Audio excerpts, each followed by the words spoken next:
பெரியப்பா ஒருத்தர் என் கிட்ட வந்து உட்கார்ந்தாரு. என்னப்பா திடீர்னு வந்து உட்கார்ந்தீங்களே, எல்லாம் போயிட்டு இருந்தவர் வந்து உட்கார்ந்தீங்களாப்பா அப்படின்னு. இல்லடா ஒரு கதை சொல்ல வேண்டியிருக்கு அப்படின்னு. கதையா சொல்லுங்கப்பா, நமக்கு தான் ஏகப்பட்ட கதைகள் தேவைப்படுது, தம்பிமார்களுக்கெல்லாம் கதை தேவைப்படுது அப்படின்னு நான் சொன்னேன். எங்க பெரியப்பா அந்த ஆளை சிரிச்சுக்கிட்டே சொன்னாரு, ஏ அண்ணா போறான் பாருடா, அண்ணா அண்ணா. நானும் பறக்க பறக்க பார்த்தேன் பாரு, அண்ணா போறான்னா நானும் அப்புறம் எங்க யாரோ போறாங்கன்னு அண்ணா போறான் பாருடா, ஏன் அவன் தோல்ல துண்டு இல்லாம போறான்டா அப்படின்னு. எப்போ யாருப்பா எங்கப்பா போறா அப்படின்னு கேட்டேன். கதையிலடா அவன் தோல்ல துண்டு இல்லாம போறான். அப்ப யாருப்பா சொல்லுதா? இங்க நிக்கவன் தான் சொல்லுதான். இங்க நிக்கவன் எப்படிப்பா நிக்கான் அப்படின்னு கேட்டேன். ஏன் அவன் கோவணத்தோட நிக்கான்? ஏன் விடாத பிடி, அவன் தோல்ல துண்டு இல்லாம போறான் அப்படின்னு பின்னாடி நின்று ஒருத்தன் சொன்னானா. சரிப்பா பின்னாடி நிக்கவன் எப்படி இருக்கான்? அவன் ஜட்டியோட நிக்கான் அப்படின்னாரு. எனக்கு கதையும் விளங்கல, ஒன்றும் விளங்கலைன்னு வைங்களேன். சரி பெரியப்பா சொல்றாரு நம்ம கேட்டுக்கிடுவோமே, பெரியப்பா இல்ல அப்படின்ட்டு கேட்டுக்கிட்டேன். அதனால அவர் ஒரு நம்மகிட்ட திருப்பி சிரிச்சுக்கிட்டு போனார். ஏன்னா பெரியப்பா பிரசிடெண்ட்டாக இருந்திருக்காரு, அதுக்கு பிறகு பையன் பிரசிடெண்ட்டாக இருக்கார். எதுக்குன்னு தெரியல, அவர் நம்மகிட்ட திருப்பி சிரிச்சுக்கிட்டு போகிறாருன்னு வச்சுக்கிட்டுங்களேன். சரிப்பா அப்படின்ட்டு நான் விட்டுட்டேன். சரி இப்போ நம்ம விஷயத்துக்கு வருவோம். நம்ம வந்து இப்போ பெரியப்பா கதையை போட்டு பேசி நமக்கு தான் புரியாத கதையாக இருக்க அப்படிங்கும்போது நம்ம என்ன செய்ய. இப்போ நான் எங்கள் அண்ணன் சீமான் வந்து என்ன சொல்லுவார், வாரிசு அரசியல் கூடாது, வாரிசு அரசியல் வந்து கூடவே கூடாது, அது நாட்டை கெடுக்கு, நம்ம தமிழ்நாட்டை கெடுத்தே விட்டு. வாரிசு அரசியல் தான் நாட்டை கெடுத்து விட்டு, இந்த வாரிசு அரசியலால் எல்லாம் என் மண் வளம், மனை வளம், மலை வளம் எல்லாம் போச்சு, ஒளிஞ்சுது, நாசமா போச்சு, நாட்டை நாசமா ஆக்கிட்டாங்க அப்படின்னு நம்ம அண்ணன் சீமான்னு சொல்லுவார்.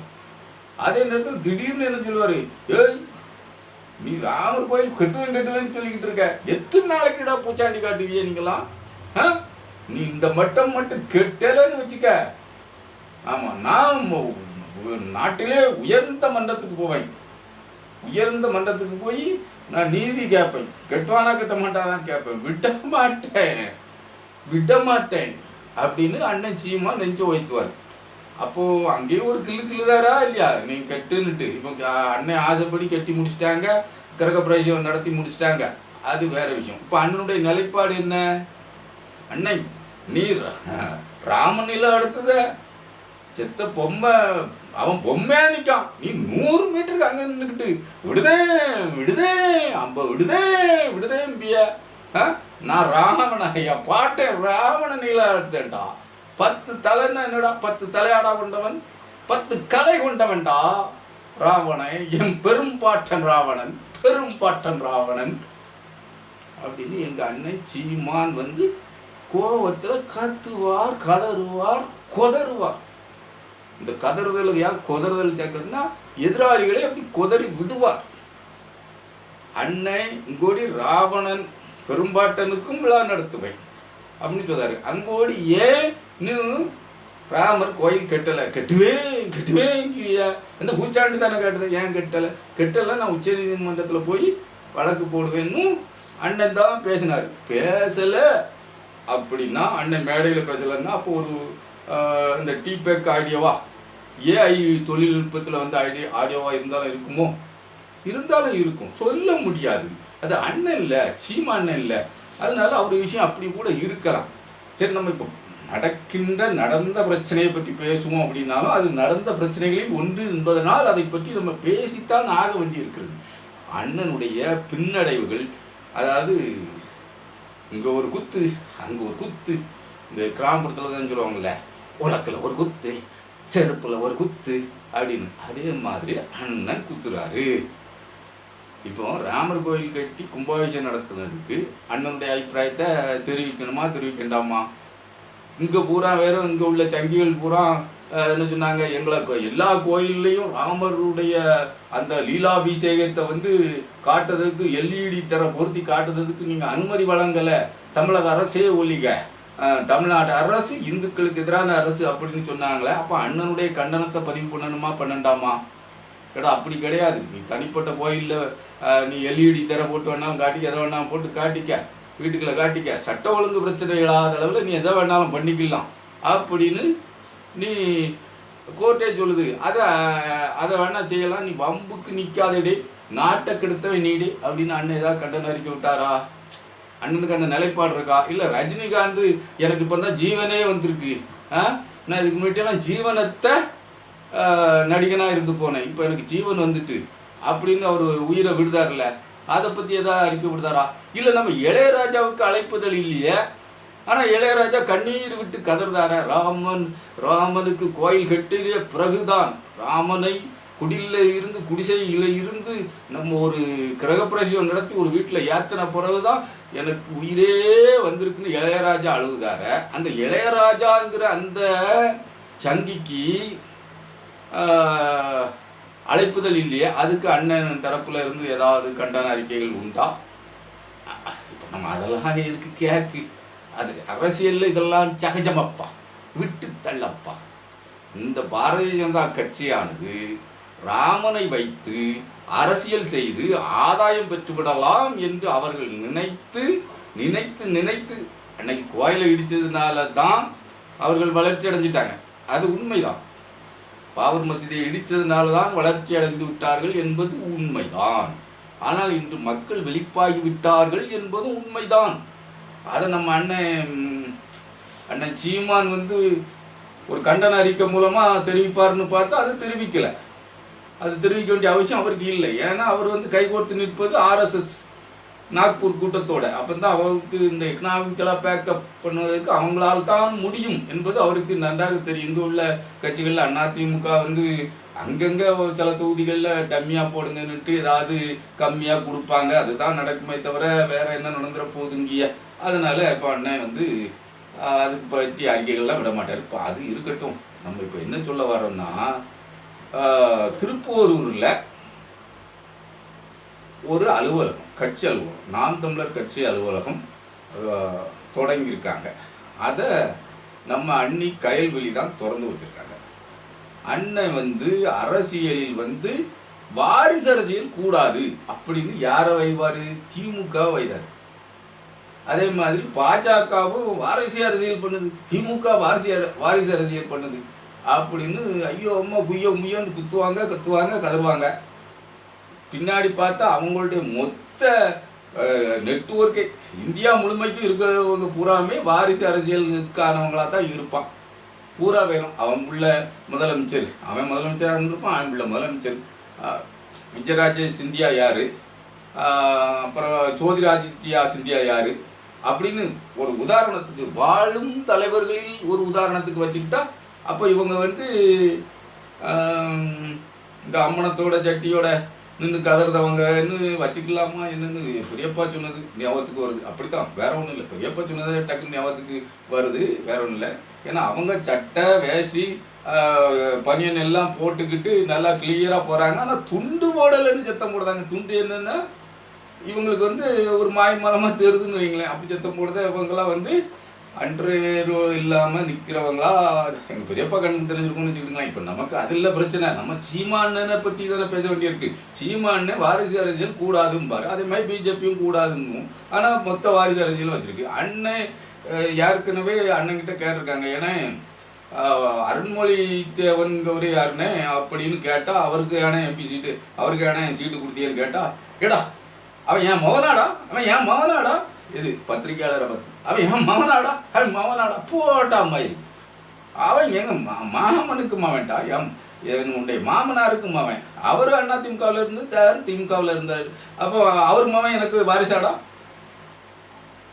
உன் உறவினர் ஆகிட்டானாலே அவன் வாரிசு அடிப்படையில் வந்துருப்பானே. ஆனால் சண்டால போகிற பையெல்லாம் சட்டத்தில் இன்னும் ஆழமாக போய்ப்பானா, வாரிசில் உள்ளே வந்துருவானே அப்படின்லாம் நம்ம கேட்கக்கூடாது. அண்ணனை கேட்கக்கூடாது. அண்ணனை எதிர்கேள்வி கேட்கக்கூடாது. தம்பிகள் புரிதலுக்காக வேணால் நம்ம பேசிக்கலாம். ஆனால் தம்பிகளுக்கும் புரியாது.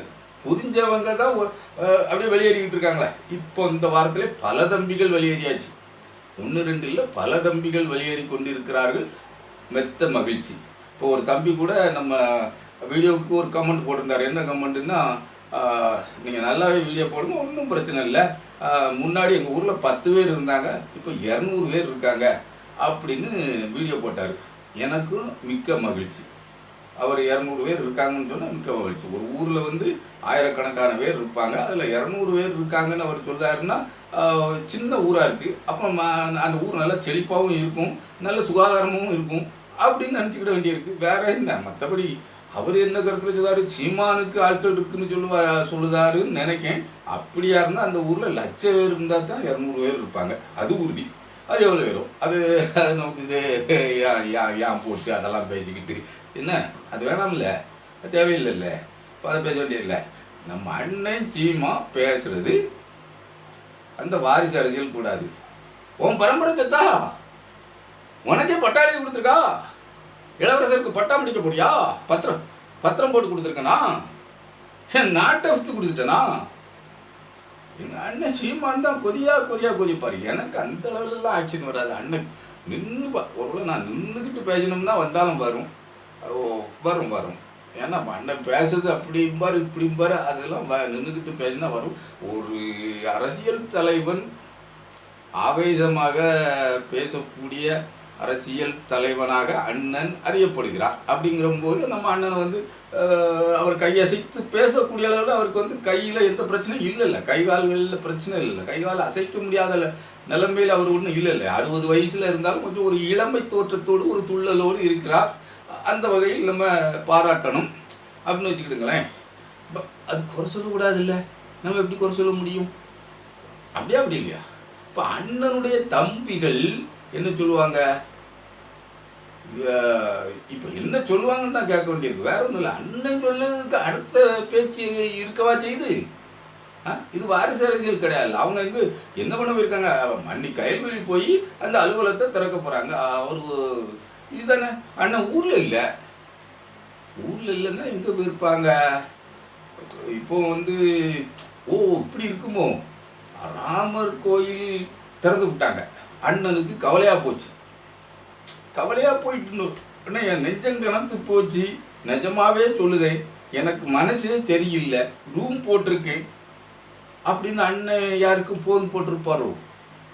ஏன்னா ஈழத்தில் போர் ஓய்ந்து மேதகு பிரபாகரன் கொல்லப்பட்டார் என்ற செய்தி வந்தபோது அண்ணன் போயிட்டாரு, எனக்கு நெஞ்சே நான் செத்துலாம் போல இருக்கேன், நான் நல்ல ரூம் போட்டிருக்கேன், நீ கொஞ்சம் வந்தேன்னா என் மனசை தேத்துனேன்னா அப்படின்னு யார்கிட்டையோ சொன்னதா, யாரோ சொன்னாங்க அப்படின்னு நம்ம அந்த இடத்துல சொல்லிட்டா கூட அக்கா விஜயலட்சுமி, அதெல்லாம் மூத்த அண்ணி விஜயலட்சுமி அப்படின்னு சொல்லுதாங்கல்ல, அப்படி கூட இருக்கலாமோ? அப்படி வேற எங்கேயாவது ரூம்பு போட்டிருப்பாங்களா? போட்டிருப்பாரா அண்ணன்? இல்லை ஒருவேளை லண்டன் போய், அதுக்கெல்லாம் வாய்ப்பு இல்லை. அண்ணன்கிட்ட காசு அந்த அளவாக இருக்குது, பல ஆயிரம் கோடி தானே இருக்குது. லண்டன் போகக்கூடிய அளவில் சில லட்சங்கள்லாம் இல்லைல்ல அண்ணன்கிட்ட. அதெல்லாம் ஈழ உறவுகள் ஏதோ அவங்களால முடிஞ்சதை அள்ளி போடுவாங்க. அண்ணன் சேர்த்துக்கிட்டு இருப்பாரா, தன்னை வளப்படுத்தி கொள்வதற்காக வாழ்ந்து கொண்டு இருக்கிறார். பிரபாகரன் செத்ததை சொல்லியே நீ வாழ்ந்துகிட்டு இருக்கியடா, அது ஒரு வாழ்க்கையா? தமிழன் சொல்லி அவன் பண குவியலின் மீது நின்று பணத்தை கொட்டு என்று தலையில் கொட்ட வைத்து பணம் அபிஷேகம் செய்ய வைத்து வாழ்ந்து கொண்டு இருக்கும் ஒரு வாழ்க்கையா? உனக்கு ஒரு கட்சி தேவையா? அது ஒரு கேடா? யார் தூய தமிழ் குடி அப்படின்னு ஒவ்வொருத்தையும் மோத்திரத்தையும் குடிச்சு பார்த்து டெஸ்ட் பண்ணி சொல்லிக்கிட்டு இருந்திய உன்னுடைய இணையராக வரித்து கொண்டாயே மிஸ்டர் சீமான் அவர்களே. யாரோ பேசுறாங்க, நான் பேசலை. உண்மையிலே நான் அண்ணனுக்கு எதிராக இப்படிலாம் பேசவே மாட்டேன்.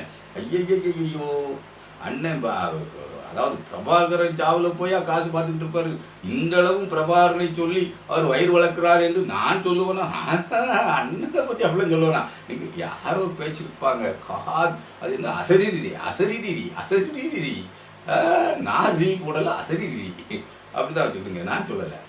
வயிறு வளர்க்கின்ற அண்ணனை பற்றி நான் குறை சொல்லவே மாட்டேன்.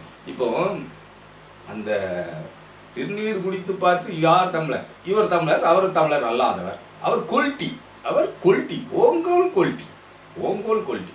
அப்படிம்பார.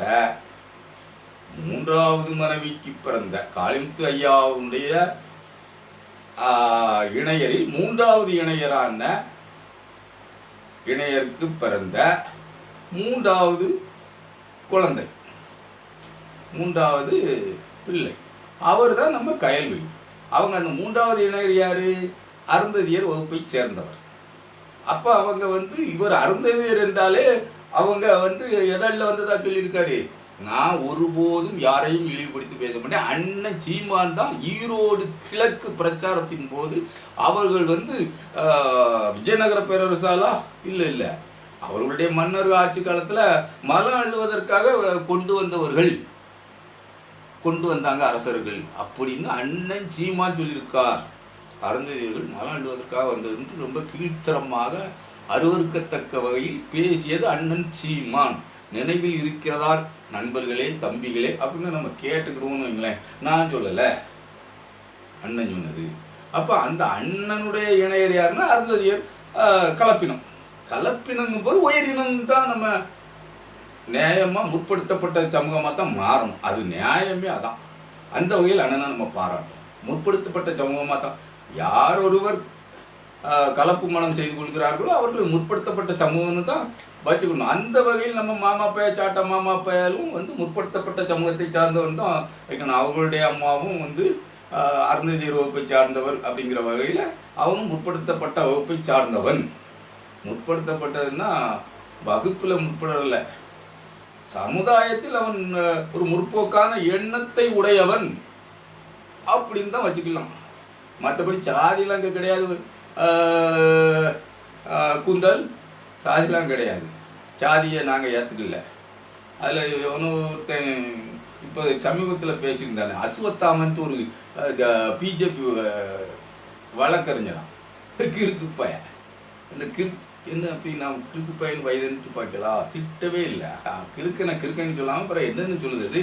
ஆமாம், சட்டம் போட்டு விட்டார்களாம் தமிழ்நாட்டில், சாதி பெயரை போட்டு விட்டால் அரசாங்கத்தில் வேலை வாய்ப்பு கிடையாது என்று. அதனால் சாதி பெயரை எல்லாரும் போடலையா? ஏன் கூந்தலே, நீ சாதி பேரை போட்டுக்கிட்டு இருக்க வேண்டியதானே? அசுவத்தாமன் அவர் இவருன்ட்டு எங்கள் அண்ணன் எத்தனை பேரை ஜாதி பேரை போட சொல்லிக்கிட்டார். அனிதா அகமுடையா, அனிதா இவர், அனிதா அவர் அப்படின்னு எத்தனை பேரை போட சொல்லியிருக்காரு எங்கள் அண்ணன் சீமா. அதே மாதிரி நீனும் போட்டுக்கிட்டுருவேன். போட்டு நாட்டை குற்றீச்சராக்கு என்ன வழி உண்டு அதெல்லாம் அண்ணன் சீமா செஞ்சுக்கிட்டு இருக்காருல்ல. அந்த வழி அதான் பிஜேபியினுடைய வழியை அவர் அப்படியே பிஜேபியை முந்துகிறார். அண்ணன் வாக்கு சதவீதத்தில் தமிழ்நாட்டில் பிஜேபியை முந்துவார், நோட்டாவே முந்திவிடும் பிஜேபியை. அப்புறம் அண்ணன் முந்துவார்னு சொல்றதுல இதில் என்ன பெருமை மயிர் வேண்டி கிடக்கு? என்ன பெருமை கூந்தல் என்ன வேண்டி கிடக்கு?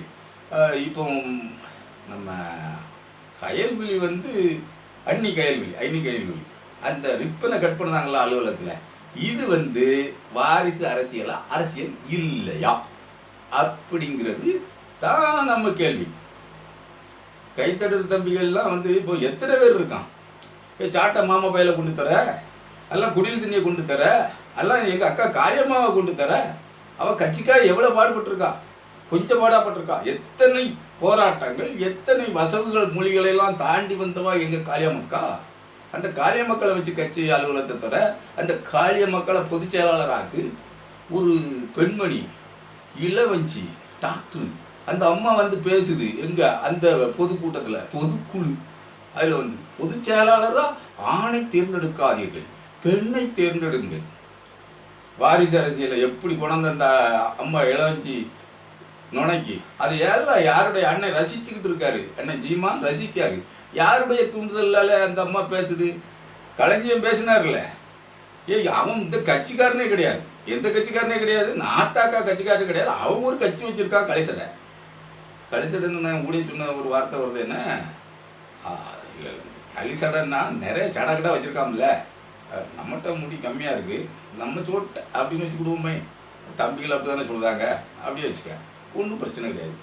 நம்ம அறிவு இருக்காங்க தான் பேசணும். அறிவில்லாத தம்பிகளை கெட்டி அழுதானே அண்ணே அப்படின்னு வருத்தமாக தான் இருக்குது. இருந்தாலும் வெறும் முட்டியாக இருந்தாலும் ஒரு நாளைக்கு முட்டிக்கிட்டு முழிக்கும் போது வருந்தி திருந்தி வந்துடுவாங்க வெளியே அப்படிங்கிற நம்பிக்கை நமக்கு இருக்குப்பா. அந்த நம்பிக்கையில் ஒரு துளி கூட இன்னும் குறையில, நம்பிக்கை பெரு நம்பிக்கை இருக்கு. இது தம்பிகள் மீது வெளியே வந்துடுவாங்கன்ட்டு. இப்போ அந்த கலைஞமுடி கலைஞ்சும் அந்த இன்னொரு கட்சி கூட்டத்தில் வந்து பொதுக்குழுவில் வந்து கூட்டத்தில் பேசினா கூட இல்லை, பொதுக்குழுவில் வந்து உரையாற்றுதான். சீமான் தான் கட்சி, கட்சி தான் சீமான். நானும் அப்படி தான் சொல்லுவேன், அதில் ஒரு மாற்றும் இல்லை. அது ஏமாற்று தான். சீமான் என்பவனாய் பின்தொடர்வதனால் உங்களுக்கு ஏமாற்றம் தான் மிஞ்சும் அப்படிங்கிறது காலம் சொல்லும், அது வேற விஷயம். ஆனால் அடுத்த சீமானாக நான் வர வேண்டும், நான் தான் வருவேன் எவனா கனவு கண்ட அதை ஆசிட்ட விட்டு அழிச்சிருன்ட்டு சீமான் பேச வைத்ததனால் களஞ்சியம் பேசினார். அதுதானே உண்மை. அதே மாதிரி இந்த இளவஞ்சி டாக்டரும் அவங்களும் நான் அரசியலில் பட்டும்படாமல் இருக்கேன், ஆனால் நீங்கள் என்ன பண்ணணும், பொதுச் செயலாளராக பெண்ணை நியமிக்கணும். என்ன சீமான்னு ஸ்கிரிப்ட் கதை வசனம். அப்போ யாருக்கு முகாந்திரம் போடுறாங்க, அக்கா கயல்வெளிக்கு. அப்போ இதுவரை கட்சி தொடங்கிய நாளில் இருந்து உழைத்து வந்த காளியம்மாள் நிலைமை என்னாச்சு? காளியம்மாளுக்கு அப்போ இந்த பொறுப்பு கொடுக்கக்கூடாதா? அதுக்கு தகுதியானவர்கள் இல்லையா காளியம்மா? காளியம்மாளுக்கு வயசு போயிட்டா, சீமானுக்கு வயசு போன மாதிரி ஒருவேளை காளியம்மாளுக்கு வயசு போயிட்டு கயல்வெளிக்குன்னா வயசு கம்மியாக இருக்குது அப்படிங்கிற நினப்பு ஒருவேளை இருக்கா? ஒருவேளை இப்போ போட்டாங்களே குத்தாட்டம், இந்த பொங்கலை ஒட்டி அந்த மாதிரியான ஆட்டங்கள் வந்து நல்லாவே டான்ஸ் ஆடினாங்க. யார்? நம்ம அக்கா, நம்ம அண்ணி கைல்வெளி அண்ணி நல்லாவே டான்ஸ் ஆடினாங்க, பார்க்க அருமையாக இருந்துச்சு. ஆமாம், நல்ல டான்ஸ் தான், இல்லைன்னு சொல்லலை. அதெல்லாம் போட்டு காட்ட வேண்டிய அவசியம் இல்லைன்னு வைங்களேன். நல்ல டான்ஸு. அந்த மாதிரி காளியம்மாக்கா வந்து நடனம் ஆட மாட்டாங்க நிச்சயமாக. அவர்கள் நாக்கில் தமிழ் நடனம் ஆடும், அதில் மாற்றம் இல்லை. அவர்கள் மீது அளப்பரிய அன்பு கொண்டவன் நான். அவர்களுடைய தமிழ் சொற்றொடர், நமக்கு பேச்சு, அந்த வீச்சு நமக்கு ரொம்ப பிடித்தம்தான். ஆனால் அவர்கள் இருக்கக்கூடிய இடம், கட்சி, அது இது இல்லைங்கிறது அவர்கள் காலத்தில் புரிந்து கொள்வார்கள். இந்த பதவி, இந்த பொதுச்செயலாளர்ங்கிற பதவி அவர்களை அடையாமல் அன்னி கயல்வெளியை அடையும் என்றால் அப்போ புரிஞ்சுக்கிடுவாங்க அப்படின்னு நம்ம நம்புகிறோம். அண்ணன் சீமா எல்லார் தலையிலையும் மண்ணள்ளி போடுதாரா என்னங்கிறது தம்பிகள் கோச்சிக்கிட்டு தான் இருக்காங்க. அண்ணன் சீமா மண்ணள்ளி போடுதாரா இல்லை மலர் அள்ளி போடுதாரா அப்படிங்கிறது வந்து ஓரிரு நாட்களில் தெரிந்துவிடும். நம்மளுடைய கணிப்பு ஒருபோதும் தவறாது.